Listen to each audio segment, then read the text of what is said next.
ॾेई रहियो आहियां स्पेशली असांजे तमामु सिंधी भाइरनि जे लाइ जेके ॻोठनि में वेठा आहिनि या नंढनि शहरनि में आहिनि।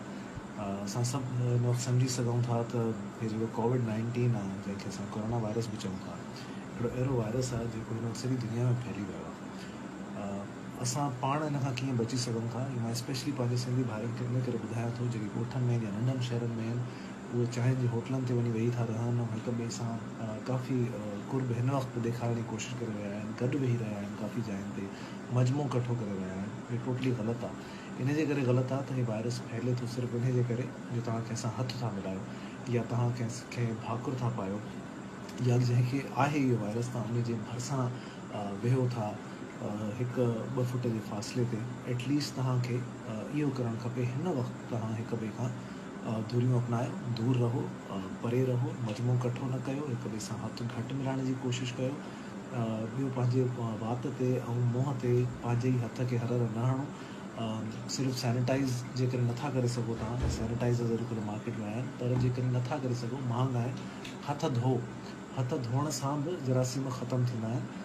ॿियो वरी वारा मसइला जेके इहे बि आहिनि त माण्हुनि खे ख़बर ई कोन्हे त हे वायरस केतिरो जल्दी सां फैली सघिजे थो। हे वायरस ॾाढो जल्दी फैली सघिजे थो।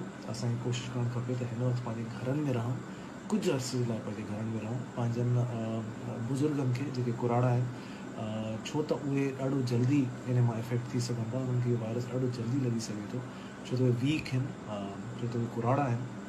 ऐं ॿियो ॿार तव्हांजा उहे बि वीक हूंदा आहिनि, उन्हनि जो इम्यून सिस्टम ॿाहिरि जेतिरो स्ट्रॉंग न हूंदो आहे, त ॿारनि खे ऐं वॾनि खे स्पेशली इन्हनि खां बचाइण जी सख़्तु ज़रूरत आहे। सो कोशिशि कयो पंहिंजे घरनि में रहो। जेको हुकूमत चई रही आहे हिन वक़्तु तव्हांखे त पंहिंजे घरनि में रहो, माण्हुनि सां हथु न मिलायो, माण्हुनि खे भाकुर न पायो। ॿियो मस्जिदुनि में तव्हां निमाज़ूं पढ़णु वञो था, निमाज़ पढ़ो, तव्हां घर ते वेही पढ़ो, छो त अलाह खां अलावा ॿियो कोई रस्तो कोन्हे। डेफिनेटली अलाह खां ई घुरिणो आहे, जेको कुझु बि करिणो आहे उन खां ई माफ़ी घुरणी आहे। पर हिन वक़्तु मजमो इकठो न आहे करिणो। सो मजमो इकठो न करे पंहिंजो इबादतूं पंहिंजनि घरनि ताईं महदूदु रखो, घर खां ॿाहिरि न निकिरो। जेतिरो थी सघे मैसेज तव्हां शेयर कयो ताकी असांजा सिंधी भाइर सम्झी सघनि त मसइलो छा आहे। हथु न आहे मिलाइणो, हथ धोइणा आहिनि।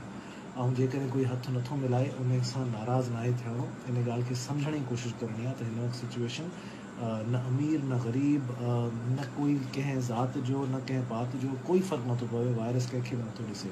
सो इन जे करे हथु मिलाइण खां गुरेज़ कयो ऐं हिन मैसेज खे शेयर कयो ताकी असांजे सिंधी भाइरनि ते त ताईं पुॼी सघे असांजो मैसेज। Thank U.